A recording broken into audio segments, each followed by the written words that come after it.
Hello foodies, welcome to sit food delights. Sit food డిలైట్స్లో ఈరోజు మనం నేర్చుకునేది చేతి చెక్కలండి. చాలా ఈజీ అండి, చాలా టేస్టీగా ఉంటాయి. నేర్చుకునే ముందు please subscribe my channel, like చేయండి, షేర్ చేయండి, సబ్స్క్రైబ్ చేయండి.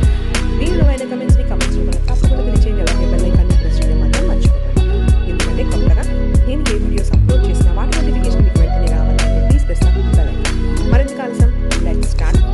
చేతి చెక్కలు చాలా సింపుల్ అండి. ఇప్పుడు బియ్యం పిండి తీసుకోవాలి. ఈ బియ్యం పిండి మనకి పొడి పిండి అయితే సరిపోతుందన్నమాట. ఇక్కడ నేను సుమారు ఒక 2 కప్పుల బియ్యం పిండి తీసుకున్నాను అనమాట.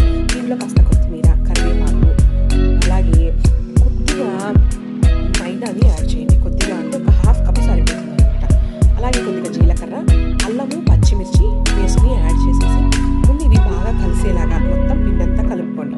ఆ తర్వాత సాల్ట్ అంటే రుచికి తగినంత సాల్ట్ని యాడ్ చేసి కొద్దిగా నీళ్లు కలుపుకుంటూ చక్కగా గట్టిగా ముద్దలాగా తయారు చేసుకుని మనం చెక్కల పిండి కలుపుకుంటాం కదా, సేమ్ అలాగే. మీ దగ్గర నెయ్యి ఉంటే నెయ్యి వేయండి, లేకపోతే డాల్డా ఉంటే డాల్డా వేయండి, నూనె ఉంటే నూనె వేయండి. వేసి చక్కగా కలపండి. దీంట్లో పచ్చిశనగపప్పుని నానబెట్టి కలపండి. అలాగే కొద్దిగా నీళ్ళని వేసుకొని గట్టిగా కలిపేసుకోండి. చెప్పాను కదండి, చాలా సింపుల్, చాలా టేస్టీగా ఉంటాయి. కరకరలాడుతూ మామూలు చెక్కల కన్నా చాలా టేస్టీగా ఉంటాయి. ఇవి వెన్నపూసతో చేస్తే ఇంకా బాగుంటాయి. బట్టర్, నెయ్యి, నూనె ఏది ఉన్నా సరే కాచిపోయాయి. అంతేనండి, చాలా సింపుల్ అని చెప్పాను కదా. తర్వాత దీన్ని కొంచెం మరకగా చేయండి. ఒక 5 నిమిషాల తర్వాత చెక్క పీట మీద కొద్దిగా మీరు బియ్యం పిండిని చల్లుకొని చేతితో చిన్న ముద్దను తీసుకుని రౌండ్గా ఒక పాములాగా చేసుకోవాలన్నమాట. మనం పాము అంటాం కదా, అలాగా చేసుకుని దాన్ని కొద్దిగా వండుకొని దాని మీద పెట్టేసుకోవాలి. అంటే అంటకుండా ఉంటాయన్నమాట. మనం నూనెలో వేసి అంతేనండి.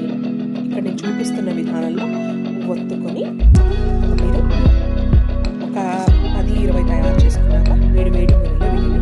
ఈ నూనె కూడా మొదట నూనెని బాగా కాచిన తర్వాత సిమ్లో పెట్టుకుని అప్పుడు వేయించండి. నూనె బాగా కాగుతుంది. మీరు హైలో పెట్టి కనుక వేయించినట్టయితే మాడిపోతాయి. నూనె కాగాక నూనెని సిమ్లో పెట్టి మీరు వీటిని వేసి వేయించండి. ఇవి బాగా అంటే కొద్దిగా ఎర్రగా వేగితే సరిపోతుంది. మీరు బయటకు తీసిన తర్వాత మరి కాస్త రంగు మారుతుంది. అంతేనండి, చాలా సింపుల్. చేతి చెక్కలు తయారు చేసుకోవడం చాలా రుచిగా ఉంటాయండి. పూర్వకాలంలో మనకి ఇంట్లో పెద్దవాళ్ళు బాగా చేసి పెట్టేవాళ్ళు అనమాట. మరింత కలిసి మీకు కనుక నా రెసిపీస్ నచ్చినట్టయితే please subscribe my channel, like చేయండి, షేర్ చేయండి, సబ్స్క్రైబ్ చేయండి. మీ విలువైన కమెంట్స్ని కమెంట్ చేయడంలో తప్పకుండా బెల్ ఐకాన్ని ప్రెస్ చేయడం మాత్రం మర్చిపోకండి. ఎప్పుడన్నా స్నాక్స్ తినాలి అనిపిస్తే తప్పకుండా ట్రై చేయండి చేతి చెక్కలు. Thank you.